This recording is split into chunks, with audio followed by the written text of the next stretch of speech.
Friends, papdi bajji ఎప్పుడైనా try చేస్తారా? అయితే ఒకసారి ట్రై చేయండి. ఫస్ట్ అయితే పాపడిని తీసుకొని ఇలా 4 పార్ట్స్ గా కట్ చేసుకోవాలి. దీన్ని ఇప్పుడు ఒక బౌల్లోకి కొద్దిగా శనగపిండి తీసుకోవాలి. 2 టేబుల్ స్పూన్స్ బియ్య పిండి తీసుకోవాలి. బియ్య పిండిని చల్లించుకోవాలి. ఇలా చల్లించుకున్న తర్వాత ఇందులో కొద్దిగా వంట సోడా అండ్ సాల్ట్ తగినంత, కొద్దిగా పసుపు, కారం వేసుకొని బాగా వాటర్ వేసుకొని మిక్స్ చేసుకోవాలి.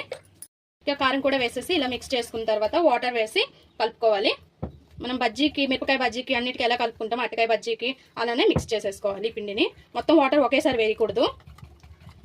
ఇలా మిక్స్ చేసుకోవాలి. ఇప్పుడు స్టవ్ పైన రెడీగా ఆయిల్ పెట్టుకోండి. ఆయిల్ రెడీగా మరుగుతూ ఉండాలి. ఒక్కొక్క పాపడి ముక్కని తీసుకొని ఇలా ముద్దలో డిప్ చేసేసుకోవాలి. పిండిలో డిప్ చేసుకొని రెడీగా ఆయిల్ మనం పెట్టుకున్నాం కదా, స్టవ్ పైన ఇలా వేసుకోవాలి. అన్ని కూడా ఇలానే వేసేసేయాలి. వేడివేడిగా మన పాపడి బజ్జీ రెడీ.